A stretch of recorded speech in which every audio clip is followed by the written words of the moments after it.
Olá amigos, aqui é Gustavo Silveira e começa agora mais um episódio do nosso Café com Espiritismo. No último episódio, iniciamos o primeiro capítulo da obra Pensamento e Vida e ficamos apenas nos primeiros parágrafos. De fato, este é um dos capítulos mais importantes de todo o livro e por isso gastaremos um pouco mais de tempo nele.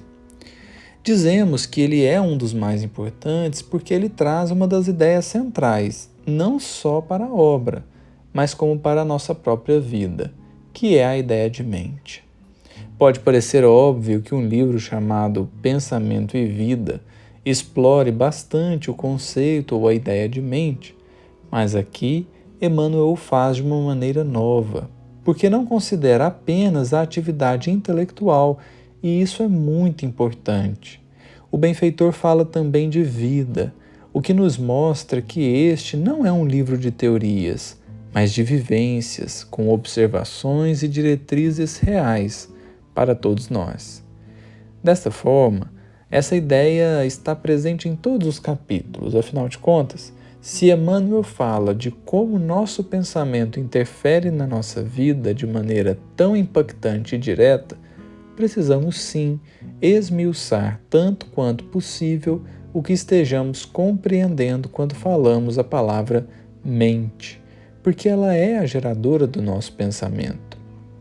E essa é a nossa proposta aqui também, ao passar nos capítulos. Compreender como esse conceito fundamental para as nossas vidas está sendo explorado e interligado com cada tema dos capítulos subsequentes. Por isso gastaremos um pouco mais de tempo nele.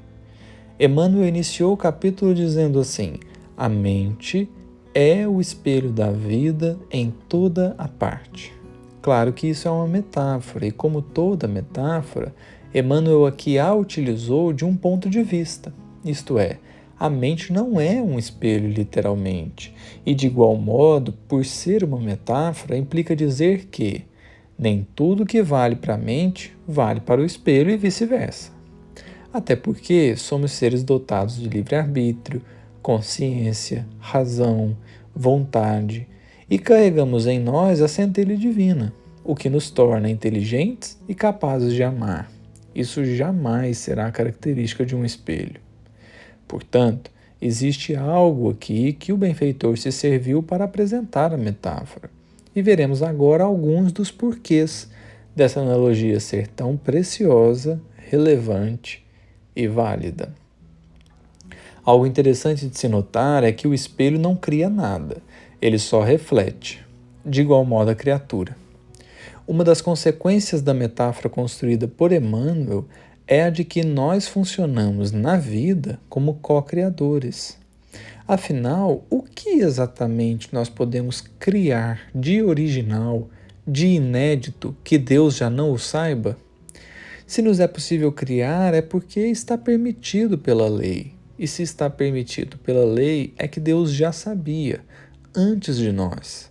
Quem vai dizer isso é André Luiz, no Evolução em Dois Mundos, quando escreve: o espírito criado pode formar ou co-criar, mas só Deus é o Criador de toda a eternidade.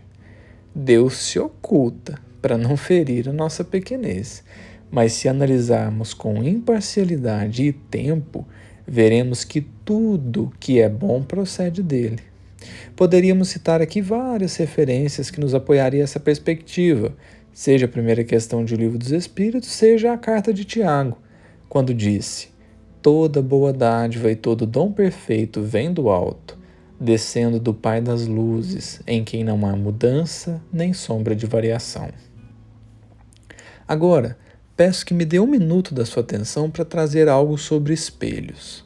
Parece que não tem nada a ver com o nosso capítulo, mas creia, tem tudo a ver, e vai ficar claro no final. Existem 3 tipos de espelho: o espelho plano, o espelho côncavo e o espelho convexo.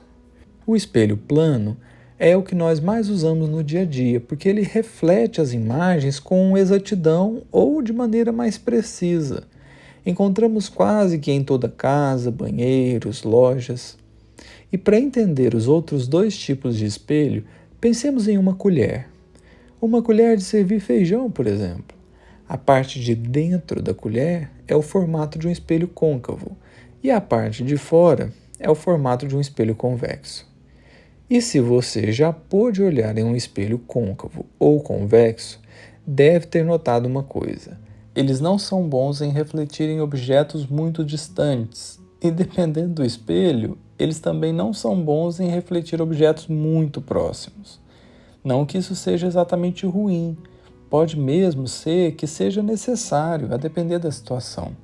Até porque o nosso parâmetro de avaliação aqui é o quão fidedigna é a imagem em termos de tamanho e nitidez.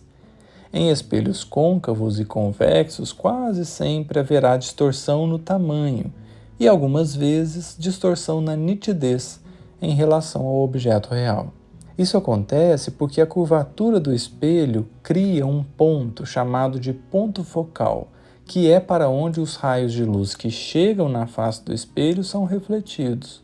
Com base na localização do foco é que as imagens são formadas, de maneira que um espelho muito curvado fará com que o foco esteja muito perto da face do espelho e, portanto, apenas objetos muito próximos serão refletidos com precisão. E por que estamos dizendo isso? Porque há então dois elementos fundamentais em um espelho: a face e o foco. Vejamos o que Emmanuel dirá agora, seguindo nossa leitura do ponto em que paramos no episódio passado. Definindo-a, isto é, definindo a mente, por espelho da vida, reconhecemos que o coração lhe é a face e que o cérebro é o centro de suas ondulações, gerando a força do pensamento que tudo move, criando e transformando, destruindo e refazendo para acrisolar e sublimar. O coração é a face e o cérebro é o centro das ondulações, o que, em outras palavras, quer dizer: o cérebro é o foco. Dessa analogia de Emmanuel, podemos tirar uma outra bastante interessante. Progresso espiritual quer dizer purificação da face do espelho e ajuste do foco, para que possamos refletir com exatidão o pensamento de Deus. Em outras palavras, é preciso limpar a face do espelho para ter condições de refletir o Criador com pureza, mas isso não basta. Um espelho côncavo, por mais limpo esteja, não refletirá com fidelidade as imagens. Será preciso ajustar o foco ou ajustar a curvatura desse espelho. Quanto mais fechado em si mesmo, pior. E com isso, Emmanuel também nos apresenta uma ideia fundamental. Mente não é apenas intelecto. Mente é um espelho, o coração é a face e o cérebro é o foco. Assim como não é possível dissociar a face do espelho e o seu foco, não dá para dissociar sentimento e razão. Em outras palavras, isso nos mostra que quando falamos de mente, nós não estamos desprezando o coração. Pelo contrário, os sentimentos, as emoções são tão parte do espírito quanto os raciocínios e a inteligência, e que não podem ser menosprezados de maneira alguma. O que a criatura sente muitas vezes define o que ela pensa, como ela pensa, de que ponto de vista ela observa as coisas. Como Emmanuel mesmo dirá no livro Palavras de Vida Eterna, o coração inspira o cérebro dirige a existência. A emoção cria a ideia plasma as ações. Portanto, se quisermos renovar nossa vida, precisaremos não apenas de ideias novas, mas de sentimentos purificados, sem os quais nenhuma cabeça pensará de maneira verdadeiramente renovada. Por hoje encerraremos aqui e continuaremos no próximo episódio. Um grande abraço a todos e que Jesus nos abençoe.